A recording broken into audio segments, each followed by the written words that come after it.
Assalamualaikum warahmatullahi wabarakatuh.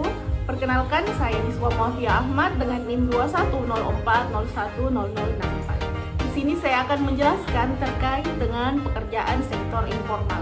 Penasaran seperti apa? Simak videonya. Hai teman-teman, tahukah kalian bahwa pekerja di sektor informal belum terlindungi hak-haknya sebagai pekerja di Indonesia?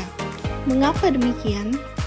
Berikut fakta-fakta terhadap pekerja sektor informal di Indonesia. Apa itu sektor informal? Sektor informal mengacu pada semua kegiatan ekonomi, tidak termasuk aktivitas terlarang oleh pekerja dan unit ekonomi yang secara hukum atau dalam praktik tidak tercakup atau tidak memadai dicakup oleh pengaturan formal. Sektor informal dan pekerjaan informal merupakan fenomena global.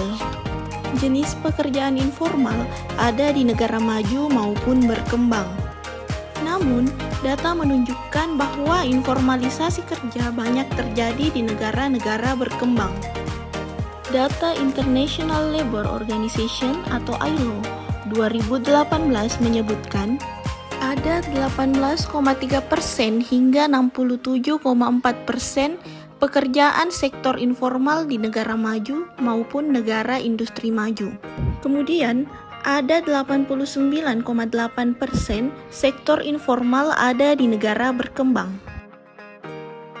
Ciri-ciri sektor informal diantaranya: 1. Jenis pekerjaannya tidak tetap dan atau berpindah-pindah atau berubah-ubah. 2. Sebagian jenis usaha di sektor ini terdaftar sebagai UMKM, usaha mikro kecil dan menengah, namun sebagian lainnya tidak terdaftar. 3. Para pekerja di sektor ini sebagian besar tidak memiliki kontrak kerja tertulis, mendapat upah yang sangat rendah atau tidak layak, mudah kehilangan pekerjaan, dan tidak diakui sebagai pekerja. 4. Didominasi oleh perempuan. Di Indonesia, ada sebanyak 61,37% pekerja informal adalah perempuan di tahun 2017. Kemudian, sebanyak 83% pekerja informal perempuan merupakan lulusan SD ke bawah. Siapa pekerja informal? Survei Angkatan Kerja Nasional atau Sakernas 2018 mencatat bahwa sekitar 57% atau sekitar 70 juta orang melakukan aktivitas ekonomi di sektor informal.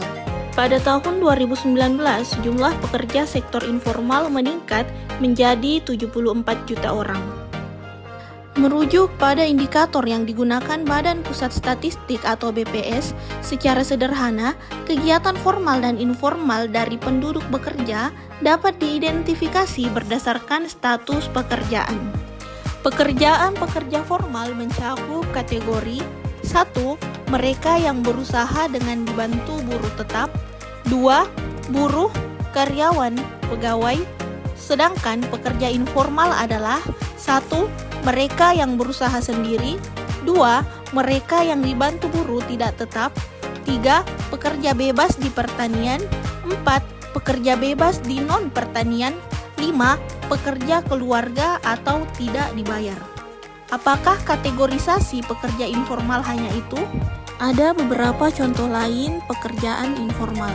Misalnya, pedagang kecil dan eceran, pekerja harian lepas di industri kreatif, pekerja rumah tangga, pekerja rumahan, dan pengemudi transportasi online. Berkaitan dengan kerentanan, ada hal yang perlu dicermati lagi terkait pekerja informal. Sebab, para pekerja informal merupakan kelompok rentan miskin. Upah kerja yang tidak layak dan tidak sesuai dengan standar upah minimum membuat mereka sulit memenuhi kebutuhan harian para pekerja. Di sektor ini juga sangat mudah kehilangan pekerjaan. Kerentanan pekerja di sektor ini semakin berlipat ganda. Sebenarnya pekerja informal memiliki resiko kerja yang sama tingginya dengan pekerja formal. Bahkan pada jenis pekerjaan tertentu, resiko kerja ini lebih tinggi. Namun, para pekerja ini seringkali tidak dibekali dengan perlengkapan keselamatan dan kesehatan kerja atau K3 yang mumpuni. Maka, tidak jarang jika pekerja informal harus menerima risiko kerja berupa kecelakaan kerja atau sakit akibat kerja dan harus menanggung sendiri biaya oleh pekerja informal sendiri. Sebab mereka tidak mendapatkan jaminan sosial dari pemberi kerja seperti BPJS Kesehatan dan BPJS Ketenagakerjaan. Lalu, kebijakan apa yang dibutuhkan saat ini?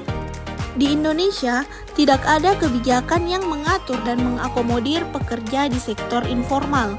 Bahkan, jika kita merujuk Undang-Undang Nomor 13 Tahun 2003 pun, hubungan kerja sektor informal tidak dikenali dan diakomodasi.